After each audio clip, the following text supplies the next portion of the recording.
বৈঠকের আগেই একেবারে শহীদ মিনারের সামনে তুমুল বাকবিতণ্ডা। বৈঠকের পাস পাওয়াকে কেন্দ্র করে এই পরিস্থিতির সৃষ্টি হয়েছিল। এই মুহূর্তে সেখানের কি পরিস্থিতি একদম সরাসরি চলে যাব শহীদ মিনারের সামনে থেকে। আমাদের প্রতিনিধি ব্রতদীপ ভট্টাচার্য এই মুহূর্তে রয়েছেন আমাদের সঙ্গে। ব্রতদীপ, দেখো, এই মুহূর্তে যারা চাকরিহারা শিক্ষক শিক্ষিকা রয়েছেন এবং অশিক্ষক কর্মচারী তারা কিন্তু এখানে রয়েছেন এবং তারা কিছুক্ষণের মধ্যেই এখান থেকে কার্যত মিছিল করে তারা যাবেন নবান্নের উদ্দেশ্যে।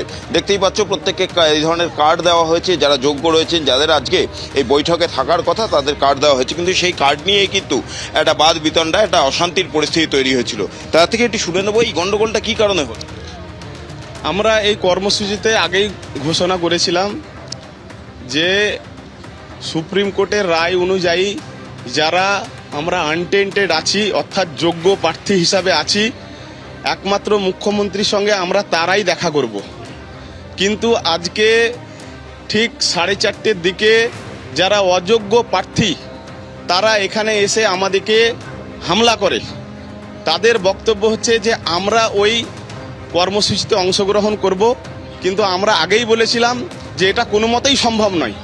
কোনো একটা অযোগ্য প্রার্থী যদি ওই স্টেডিয়ামের ভেতরে ঢোকে তাহলে আমরা এই কর্মসূচি বয়কট করব। মানে আপনারা চিহ্নিত করতে পারবেন কারা কারা অযোগ্য সেখানে? অবশ্যই এই কার্ড যাদের কাছে থাকবে তারাই একমাত্র যোগ্য, তারাই একমাত্র যোগ্য। এই কার্ড ওদেরকে দেয়া হয়নি বলে এই হামলা ওরা করেছে। কার্ড নিয়ে গেছে, কার্ড নিয়ে যেতে পারেনি, হ্যাঁ, এনভেলপ নিয়ে গেছে। হ্যাঁ, কি মনে হচ্ছে আজকের এই বৈঠক থেকে কোনো সমাধান সূত্র বেরোবে? সমাধান সূত্র আমাদের মুখ্যমন্ত্রী এখন কি বলবে সেটাই শোনার বিষয়।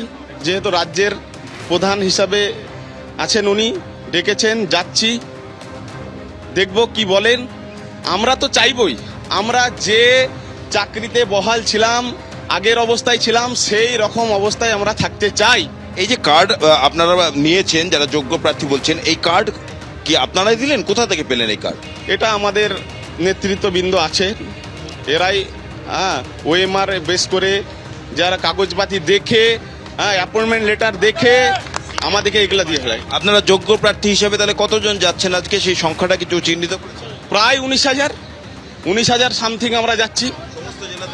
সমস্ত জেলা থেকে গ্রুপ ডি, গ্রুপ সি, সমস্ত কিছু এখানে আমরা আছি।